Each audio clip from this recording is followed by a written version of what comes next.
बिस्मिल्लाहिर्रहमानिर्रहीम। अस्सलाम वालेकुम। कैसे हैं आप सब? अल्लाह ताला आप सबको अपने हिफ्ज़ अमान में रखे। आज हम बना रहे हैं बहुत ही मज़ेदार चटपटी चटखारेदार आलू की टिक्कियाँ। आलू के कबाब आपने बहुत मरतबा बनाए होंगे, लेकिन एक मरतबा इस रेसिपी को ट्राई करके बनाएं तो सब इंशाअल्लाह उंगलियां चाटने पर मजबूर हो जाएंगे और आपकी तारीफ़ किए बिना रह नहीं पाएंगे। कहने को ये एक आलू की टिक्की है, लेकिन टेस्ट में ये कीमे की टिक्की से किसी तौर भी कम नहीं होगी इंशाअल्लाह। तो चलिए स्टार्ट करते हैं अपनी ज़बरदस्त सी रेसिपी। इसके लिए हमने तकरीबन 1 केजी छोटे आलू लिए थे। आप बड़े आलू भी ले सकते हैं, लेकिन जो टेस्ट छोटे आलूओं में आएगा वो बड़े आलूओं में नहीं आता। इन्हें हमने अच्छे से धोने के बाद बॉईल कर लिया था और बॉईल करने के बाद इन्हें छील लिया है। और देखिए किस हद तक हमने इनको बॉईल किया है, बहुत अच्छे तरीके से अंदर तक गल चुके हैं। और छीलने के बाद इसमें हम अपने मसाले वगैरह ऐड करेंगे, लेकिन इससे पहले वीडियो को लाइक करें और काइंडली आप हमारे चैनल को सब्सक्राइब करें।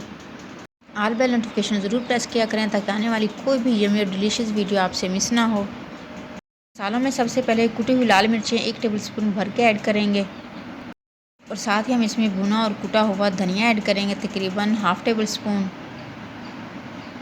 भुना और कुटा हुआ ज़ीरा हाफ़ टेबल स्पून।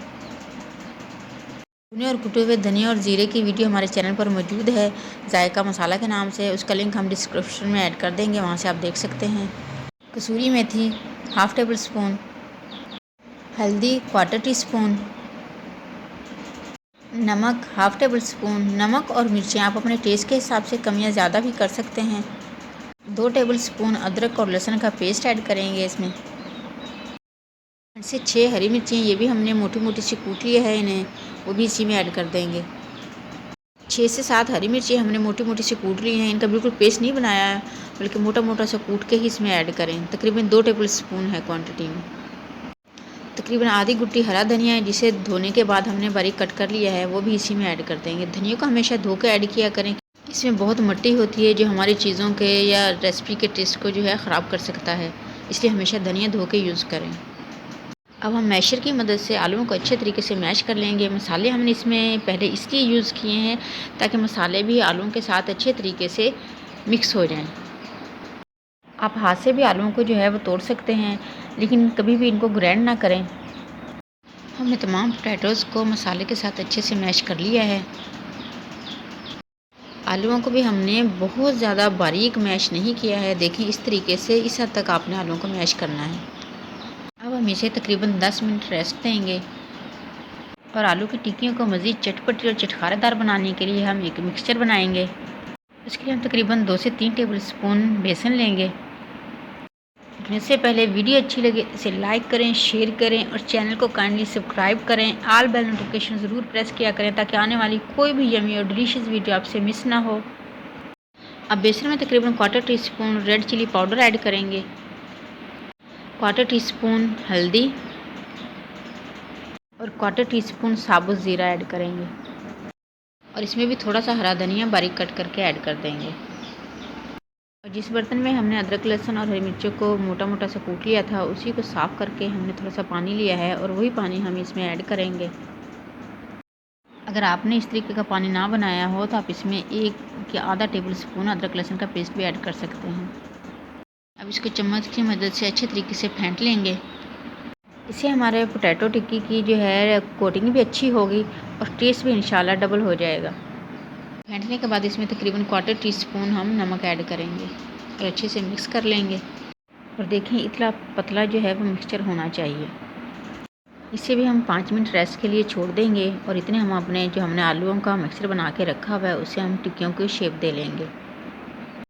आप किसी भी शेप में आलू की टिक्की जो है बना सकते हैं, लेकिन हम इसे राउंड शेप में बनाएंगे। अगर आपको ज़्यादा मोटी टिक्कियाँ पसंद हैं तो आप थोड़ा ज़्यादा मिक्सचर ले लें। अगर कम मोटी पसंद हैं तो थोड़ा कम मिक्सचर लेके हाथ की मदद से इस तरीके से आप उसे राउंड शेप कर लें। देखिए माशाल्लाह बहुत ही ज़बरदस्त सी आलू की टिक्की हमारी बन चुकी है। इसी तरीके से हम सारे मिक्सचर की टिक्कियाँ बनाकर रेडी कर लेंगे। कढ़ाई में घी या ऑयल आप कुछ भी ऐड कर सकते हैं और उसको अच्छे तरीके से गर्म कर लें। अच्छे तरीके से ऑयल जो है चेक कर लें, बहुत अच्छे तरीके से गर्म होना चाहिए ऑयल। अब जो हमने बेसन का मिक्सचर बना के रखा हुआ था उसमें टिक्की को इस तरीके से ऐड करेंगे। अच्छे तरीके से डिप कर लें ताकि अच्छे तरीके से मिक्सचर जो हमारे आलू के कबाब पर लग जाए। और उसके बाद हम इसे फ्राई कर लेंगे। शैडो फ्राई करना है, डीप फ्राई नहीं करना। और इसी तरीके से हम अपने सारे आलू के कबाब जो है इसमें डिप करते जाएंगे और फ्राई करते जाएंगे। स्लो फ्लेम पर रखें और तकरीबन 5 से 7 मिनट एक साइड को अच्छी तरीके से पकने दें। जैसे एक साइड पक जाए, कबाब की साइड जो है चेंज कर दें और दूसरी साइड को भी अच्छे तरीके से पकने दें। हमने इसी तरीके से अपने सारे आलू के कबाब रेडी कर लिए हैं। और देखिए माशाल्लाह बहुत ही ज़बरदस्त, बहुत ही चटखारेदार आलू की टिक्कियाँ, आलू के कबाब रेडी हैं। आप इसे इफ्तार में बनाएं, ईद पर बनाएं। आप इसे अपने मेहमानों के लिए भी बना सकते हैं। इंशाल्लाह बहुत ही मज़ेदार और लजीज बनेंगी। और देखिए माशाल्लाह बहुत ही लजीज, बहुत ही ज़बरदस्त आलू के कबाब ट्राई ज़रूर कीजिएगा। और वीडियो को लाइक करना, शेयर करना और काइंडली चैनल को सब्सक्राइब करना मत भूलें।